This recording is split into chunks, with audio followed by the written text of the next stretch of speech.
En Python, les listes, on commence à bien connaître. Mais que faire quand les données deviennent un peu plus complexes? Aujourd'hui, on explore deux outils vraiment puissants qui vont changer notre façon d'organiser l'information. Je parle bien sûr des dictionnaires et des ensembles.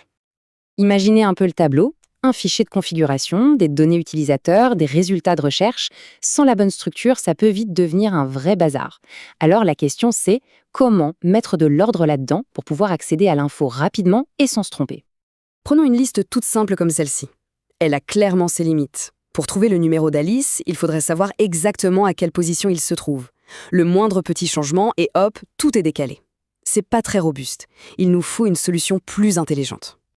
Et c'est là qu'entre en scène notre premier outil, une solution vraiment élégante pour organiser les données, le dictionnaire.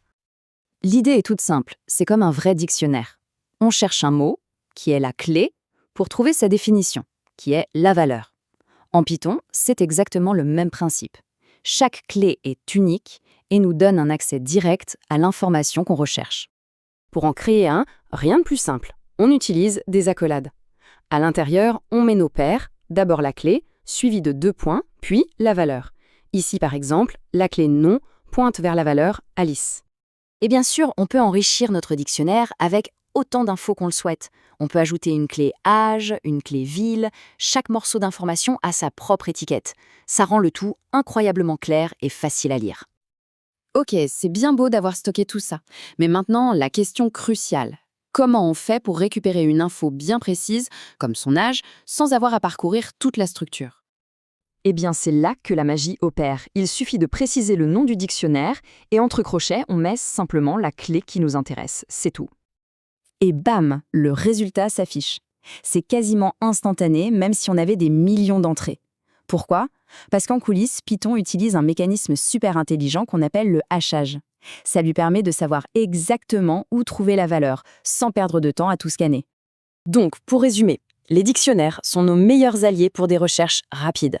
Pensez au profil d'utilisateur, aux paramètres d'une application, aux inventaires.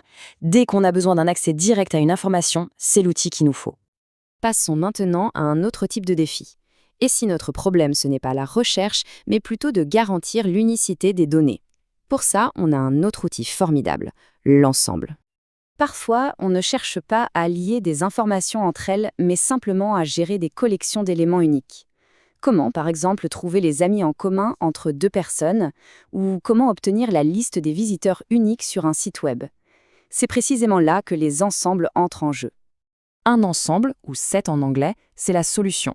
Sa règle d'or est très simple. Chaque élément qu'il contient doit être unique. Si on essaye d'ajouter un doublon, il est tout simplement ignoré. Pas de chichi.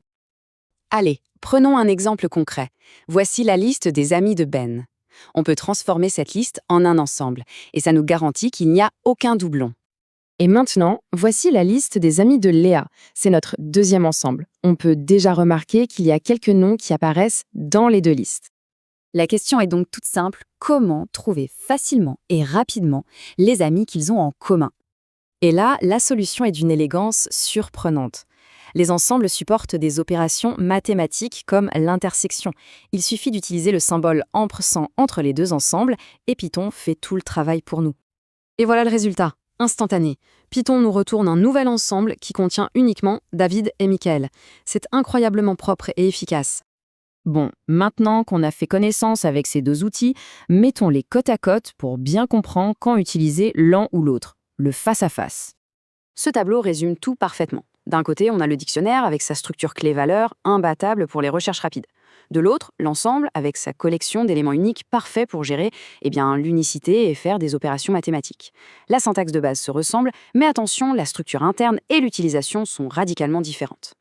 Comprendre ces deux structures de données, ce n'est pas juste de la théorie. C'est comme débloquer un véritable super-pouvoir pour écrire du code beaucoup plus performant. En fait, choisir le bon outil, c'est crucial. On veut compter la fréquence des mots, on prend un dictionnaire. On veut lister des visiteurs uniques, on prend un ensemble. C'est ce qui fait la différence entre un code élégant et performant et un code qui est lourd et inefficace. Cette citation résume parfaitement l'idée. L'efficacité d'un code ne vient pas seulement de l'algorithme, mais aussi du choix judicieux de la structure qui va héberger les données. Alors, pour finir, un petit défi. Imaginez qu'il faille compter la fréquence de chaque mot unique dans un livre immense comme Les Misérables. Quel outil serait le plus malin à utiliser? Un dictionnaire, un ensemble ou peut-être une combinaison des deux? Voilà le genre de problème qu'on peut maintenant aborder avec beaucoup plus de confiance.